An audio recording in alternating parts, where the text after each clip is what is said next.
उत्तर वैदिक काळातील सामाजिक जीवन हा आपला मुद्दा आहे. या काळात साधारणतः जातींची मुळं आता आपल्याला दिसायला लागली. कारण की जाती पुढील काळात ज्या आपल्याला दिसतात तशा जाती इथे आपण नाही म्हणू शकत, परंतु जी वर्णव्यवस्था आपल्याला पूर्ववैदिक कालखंडामध्ये दिसली होती की वरील तीन वर्ण एका वर्णातून दुसऱ्या वर्णामध्ये जाऊ शकत होते, असं जे तिथे आपल्याला दिसते आता ते इथे दिसत नाही. इथे मात्र ते पक्क झालेलं दिसते. ती वर्णव्यवस्था पक्की झाली आणि त्या वर्णांना जातीसारखं स्वरूप यायला लागलं. कारण की जो ब्राह्मण वर्णामध्ये जन्माला आला तो ब्राह्मणच राहू लागला, जो क्षत्रिय वर्णामध्ये जन्माला आला तो आता क्षत्रियच होता. आता काही त्याचं ब्राह्मण किंवा त्याचं क्षत्रिय असं ते अदलाबदल होऊ शकत नव्हतं. ते एक प्रकारची त्याला जातीची चौकट निर्माण व्हायला लागली. मग ब्राह्मणांमध्ये काही जातींचा उल्लेख येईल, मग क्षत्रियांमध्ये काही जातींचा उल्लेख यायला लागला. अशा पद्धतीने वेगवेगळ्या जाती उदयाला आलेल्या दिसून येतात. आंतरसंक्रमण जे झालं त्या आंतरसंक्रमणामुळे सुद्धा त्या जाती उदयाला आल्या. त्याचबरोबर त्या जातींमध्ये काय म्हणता येईल की वेगवेगळ्या उपजाती निर्माण झाल्या आणि ते आंतरसंक्रमणातून या सगळ्या आपल्याला झालेल्या दिसून येतात. त्यासोबतच इथे काही संस्कार सुद्धा दिसून येतात. संस्कार ही 16 मानल्या जातात. त्याचबरोबर 48 संस्कार पण मानल्या जातात. वेगवेगळे संस्कार असे मानल्या जातात. जन्मापासून मृत्यूपर्यंत जे संस्कार केल्या जातात त्यांना संस्कार असा शब्द दिला गेलेला आहे. असे संस्कारांचा सुद्धा उल्लेख या उत्तर वैदिक कालखंडामध्ये आपल्याला दिसायला लागतात. जसं की विवाह संस्कार आहे, त्याचबरोबर उपनयन संस्कार आहे, त्याला मौंज विधी असं म्हणतात. असे वेगवेगळे संस्कार आपल्याला या कालखंडामध्ये दिसतात. त्याचबरोबर विवाहाचे पण प्रकार दिसायला लागतात. आपल्याला विवाहांचे हे 8 प्रकार आपल्याला दिसतात.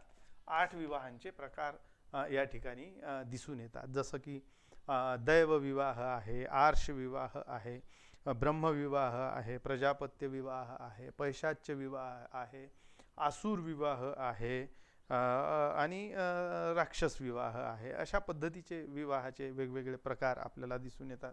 गांधर्व विवाह आहे. अशा वेगवेगळ्या 8 विवाहांचे प्रकार याच्यामध्ये आपल्याला दिसून येतात असं म्हणता येईल. त्याच्यामध्ये विशेषतः म्हणजे दैवविवाह आहे, ब्राह्मविवाह आहे, आर्षविवाह आहे, हे तर साधारणतः सर्वसामान्य समाजमान्य असलेले विवाह प्रकार आपल्याला दिसून येतात. परंतु जसा की पैशाच्य विवाह हा थोडा वेगळ्या प्रकारचा विवाह दिसून येतो. मुलीची संमती नसताना तिला फसवून, तिला पळवून नेऊन तिच्यासोबत विवाह करणे हा एक पैशाच्य विवाहाचा प्रकार असलेला दिसून येतो. राक्षस विवाहाचा प्रकार मुलीची इच्छा नसताना, त्याच्या घरच्यांची इच्छा नसताना तिला मद्य पाजून किंवा तिच्यावर अतिप्रसंग करून तिच्यासोबत लग्न करणे असाही एक विवाहाचा प्रकार होता. त्याला राक्षस विवाह प्रकार असं म्हणतात.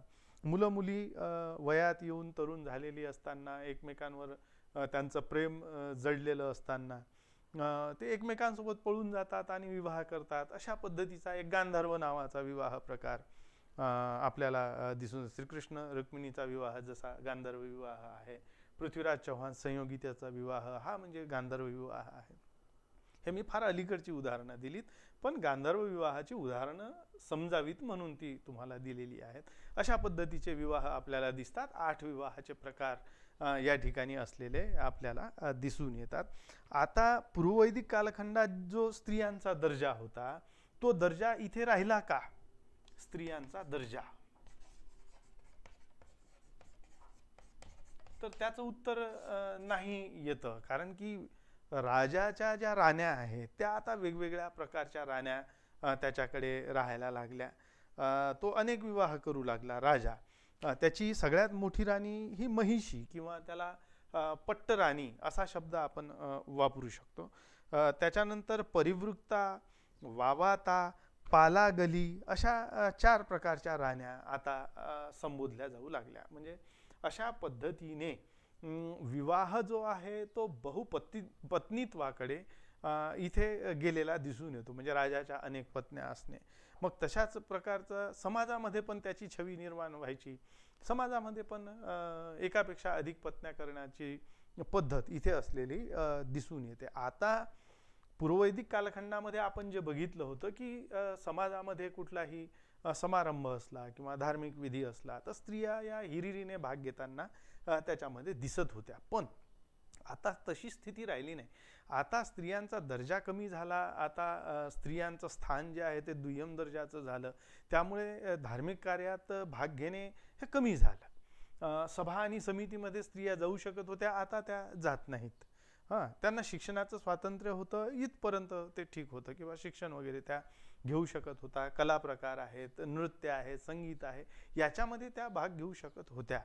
परंतु पूर्वी जसा स्वातंत्र्याचा आभास आपल्याला सगळा दिसतो पूर्ववैदिक कालखंडात, आता तो स्त्रियांना इथे राहिलेला आपल्याला दिसत नाही. आणि त्यामुळे स्त्रिया या आता पूर्वीपेक्षा दुय्यम दर्जाच्या झाल्या असं आपल्याला म्हणता येईल.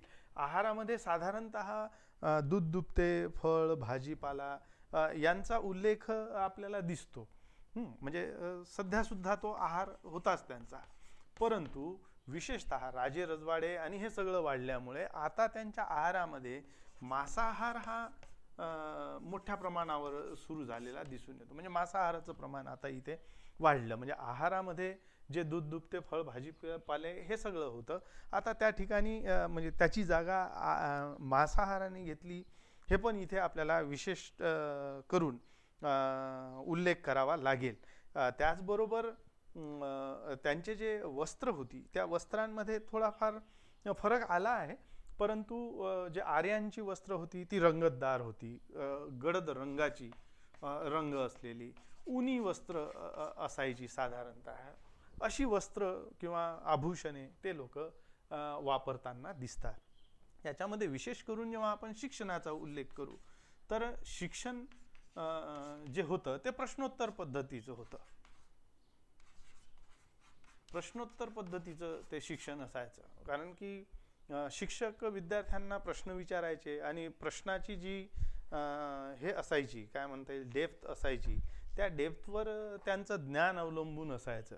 शिक्षक हे त्यांना कठीण कठीण प्रश्न विचारायचे आणि त्या कठीण कठीण प्रश्नाचे उत्तर जर विद्यार्थी देऊ शकत असेल तर त्याच्या ज्ञानाची खोली त्याच्यावरून लक्षात येत होती. अशा पद्धतीची शिक्षण पद्धती होती. त्याचबरोबर राजे महाराजे आता हे मोठे झालेले होते, तर त्यांनी काय केलं की असे समारंभ घेतले जायचे आणि त्या समारंभांमध्ये वादविवाद घडवून आणायचे.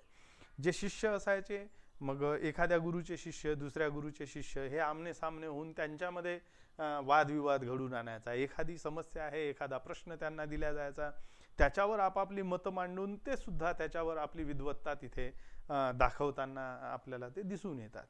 इथे असलेलं जे सध्याचं शिक्षण आहे, जसं की आपण पूर्ववैदिक कालखंडामध्ये जर गेलो तर तिथेही आश्रम व्यवस्था होतीच, नाही का. गुरूंची आश्रम असायची. इथे पण सध्या ती आश्रम व्यवस्था असलेली दिसून येते आणि त्यांना तशा पद्धतीचं शिक्षण तिथे दिल्या जात होतं. आता या आश्रमांमध्ये ब्राह्मण, क्षत्रिय, वैश्य हे तिन्ही वर्णांमधले विद्यार्थी तिथे शिक्षण घेण्यासाठी येत होते. तर ब्राह्मणांना तशा पद्धतीचं म्हणजे वेदांचं ज्ञान देणे, अध्ययन करायला लावणे, पाठांतर करायला लावणे, अशा पद्धतीचं शिक्षण त्यांना दिलं जात होतं. सोबतच मग क्षत्रिय जर असतील तर त्यांना राजनीतिक, कूटनीतिक, युद्धाभ्यास अशा पद्धतीचं शिक्षण त्यांना तिथे दिलं जात होतं. त्याचबरोबर जे वैश्य समाजातील विद्यार्थी असायचे त्यांना मात्र व्यापाराचं ज्ञान देणे, कृषीविषयक ज्ञान देणे, उत्पादनाचं ज्ञान देणे, अशा पद्धतीचं शिक्षण त्यांना तिथे दिल्या जात होतं. या शिक्षणाच्या बाबतीत अशा पद्धतीची माहिती आपल्याला इथे प्राप्त होते. गुरु आणि शिष्य हे संबंध इथे मोठ्या प्रमाणावर आपल्याला दिसून येतात. गुरूंचे पण वेगवेगळे प्रकार असायचे, जसं की आचार्य असायचा, प्रवक्ता असायचा, श्रोतीय आणि अध्यापक, असे 4 प्रकार आपल्याला गुरूंचे पण इथे असलेले शिक्षणामध्ये दिसून येतात. आता या एकूण याच्यामध्ये सगळ्यात महत्त्वाचं सामाजिक जीवनामध्ये आश्रम व्यवस्था ही या कालखंडातील असलेली आपल्याला दिसून येते. आश्रम व्यवस्था आता आश्रम व्यवस्थेमध्ये सगळ्यात महत्त्वाचा आश्रम व्यवस्था. या आश्रम व्यवस्थेमध्ये पहिला आश्रम ब्रह्मचर्य आश्रम. ब्रह्मचर्य आश्रम हा पहिला आश्रम. 4 आश्रम कल्पिल्या गेले. 100 वर्षाचा मनुष्य होतो असं साधारणतः ते कल्पिल्या गेलं. 25 वर्षाचं हे आयुष्य, 25 वर्षाचं गृहस्थाश्रम, 25 वर्षाचं वानप्रस्थाश्रम आणि 25 वर्षाचं संन्यासाश्रम. सगळेच लोक काही संन्यासी होत होते असं नाही. बघूया आपण स्टेप बाय स्टेप. ब्रह्मचर्य आश्रम सुरुवातीला तो मुलगा जन्माला आला त्याच्यावर संस्कार केल्या जायचे. साधारणतः त्याचा मौंजविधी व्हायचा. 7 ते 8 वर्षाचा मुलगा झाला की मौंजविधी व्हायचा. असे वेगवेगळे वर्ष असायचे. म्हणजे क्षत्रियांमध्ये वेगळे वर्ष आहेत, ब्राह्मणांमध्ये 7 ते 8 वर्ष असं वेगवेगळ्या वयामध्ये ते साधारणतः त्यांचा उपनयन संस्कार होत होता. आणि ते गुरुगृही शिक्षण घेण्यासाठी, त्यालाच मी आश्रम असा शब्द वापरला, गुरुगृही ते शिक्षण घेण्यासाठी जात असत. त्यापैकी पहिला जो टप्पा आहे तो आहे ब्रह्मचर्य आश्रम. या ठिकाणी त्यांना ब्रह्मचर्याचं पालन करावं लागे. शिक्षकांनी जे दिलेली आज्ञा होती ती तिथे पाळावी लागे. त्याचबरोबर गुरुगृही गुरुने जे काही अभ्यास दिलेला आहे तो तिथे त्याला करावा लागे. गुरु बहीण, गुरुमाता, त्याचबरोबर गुरुबंधू या सगळ्यांना घेऊन तिथे चालावं लागे. त्यांची शिस्त असायची. सकाळी उठल्यापासून तर संध्याकाळी झोपण्यापर्यंतची सगळी शिस्त असायची. त्याच्यामध्ये त्यांना अभ्यासाची वेळ वेगळी, त्याचबरोबर प्रश्नोत्तरांची वेळ वेगळी, आणि या वेगवेगळ्या वेळेमध्ये त्यांना हे सगळं तिथे करावं लागत होतं. ब्रह्मचर्याश्रमामध्ये ज्ञान ग्रहण करणे हा सगळ्यात महत्त्वाचा उद्देश या ठिकाणी होता. आणि त्याच्यातून ते त्या कालखंडामध्ये, तेवढ्या कालखंडामध्ये ते ज्ञानग्रहण करत असत. यानंतर दुसरा जो आश्रम होता, आता गुरुगृही त्याचं शिक्षण पूर्ण झालं आणि शिक्षण पूर्ण झाल्यानंतर इथे एक विधी व्हायचा, समावर्तन. समावर्तन म्हणजे एक प्रकारचा पदवीदान समारंभ जसा असायचा तसा. विद्यार्थी आपल्या गुरुला जी काय गुरुदक्षिणा द्यायची तो देत होता आणि मग समावर्तन नावाचा विधी झाला की तो गुरु स्वतःच्या घरी तो परत यायचा. त्याला म्हणायचं गृहस्थाश्रम. गृहस्थाश्रम हा दुसरा आश्रमातला प्रकार आहे. गृहस्थाश्रम दुसरा टप्पा. ब्रह्मचर्य आश्रम इथे त्याचं शिक्षण पूर्ण झालं. आता गृहस्थाश्रमामध्ये सर्व मान्य झालं की आता तो वयामध्ये आला, मुलगा मुलगी जे कोणी असेल त्याचा विवाह केला जायचा आणि मग तो गृहस्थाश्रमामध्ये प्रवेश घ्यायचा. आता तो गृहस्थ झाला म्हणून मग तो घरी आल्यानंतर त्या गृहस्थाश्रमामध्ये त्याचे विशिष्ट कर्तव्य ठरलेले असायचे. जसं यज्ञ करणे हे त्याचं एक कर्तव्य होतं तिथे घरी आल्यानंतर. त्याचबरोबर दानधर्म करणे हे त्याचं कर्तव्य इथे होतं. यज्ञ करणे, दानधर्म करणे, जे ब्राह्मण श्रमण येतील त्यांची सेवा करणे, आईवडिलांची सेवा करणे, हे सगळे कामं त्याची तिथे महत्त्वाचे असायचे. सोबतच कामवासना सुद्धा या प्रकारामध्ये पूर्ण होताना आपल्याला दिसून येते. म्हणजे इथे धर्म पूर्ण झालं, इथे काम पूर्ण झालं, अर्थ पूर्ण झालं, नाही का. धर्म, अर्थ, काम आणि मोक्ष ही जी संकल्पना होती ही त्यानंतरची होती. म्हणजे वानप्रस्थाश्रम आणि संन्यासाश्रम या कालखंडामध्ये ती पूर्ण होताना आपल्याला दिसून येते. या गृहस्थाश्रमामध्ये मग तो यज्ञ करतो, दानधर्म करतो, स्वतःची पत्नी, मुलं बाळ जन्माला घालणे, या सगळ्या गोष्टी म्हणजे इथे काम वासनेची पूर्तता त्याची होत होती. त्याच्यानंतर नंबर 3चा मुद्दा आहे वानप्रस्थाश्रम. इथे वानप्रस्थाश्रमामध्ये तो आता इथे गृहस्थाश्रमाचं कार्य त्याचं पूर्ण झालं, मुलं बाळ त्याचे थोडे मोठे झालेत. आता तो मुलाबाळांवर आपली जबाबदारी टाकायला पाहतो. म्हणजे मुलं मोठे झाले आणि म्हणून त्यांना त्यांची जबाबदारी समजावी, त्यांनी त्यांचं काम पार पाडावं म्हणून आपल्यावरची जबाबदारी त्यांच्यावर टाकणे आणि हळूहळू संन्यासाश्रमाकडे जाणे, ही स्टेप इथे तो करताना दिसतो. व्यक्ती हा साधारणतः म्हणजे हा दुसरा टप्पा 50 वर्षाचा होऊन गेल्यानंतर त्याने आपल्या मुलाबाळांकडे, साधारणतः सगळेच लोक काही असे संन्यासाश्रमाकडे जात होते असं नाही, पण राजे रजवाड्यांमध्ये साधारणतः ही पद्धत असलेली आपल्याला दिसून येते. कारण की तिथे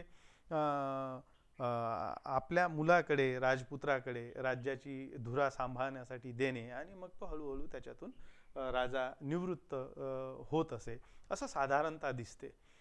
सगळेच काही लोक संन्यासी होऊन सगळेच्या सगळे गेले असं तर काही कुठे उल्लेख आपल्याला सापडत नाही. वानप्रस्थाश्रमामध्ये साधारणतः तो संन्यासाश्रमाची तयारी करत होता. आणि शेवटचा मुद्दा याच्यातला नंबर 4, संन्यासाश्रम. संन्यासाश्रमामध्ये आता तो पूर्ण संन्यासी व्हायचा. घरचं जेवण जेवायचं नाही, जे काही कंदमुळे फळे जंगलात मिळतील तेच खायचे, एका झाडाखाली थांबायचं नाही, उघड्यावर झोपणे, असे सगळे प्रकार या संन्यासाश्रमामध्ये चालायचं. तो फक्त ईश्वराचंच नाव घेत राहील आणि त्याच्यामधूनच त्याला मोक्ष मिळेल अशी भावना इथे त्याच्यामध्ये निर्माण व्हायची. तो देवी देवताची पूजा उपासना करत राहायचा आणि त्याच्यातच त्याचं देहांत व्हायचं, म्हणजे त्याला मोक्षपद प्राप्त व्हायचं. अशा पद्धतीची ही संकल्पना आश्रम व्यवस्था म्हणून या कालखंडामध्ये ओळखल्या जाते. पहिल्या आश्रमामध्ये ब्रह्मचर्य आश्रम, तो शिक्षण घेतो गुरुगृही जाऊन मुलाचा जन्म झाल्यानंतर.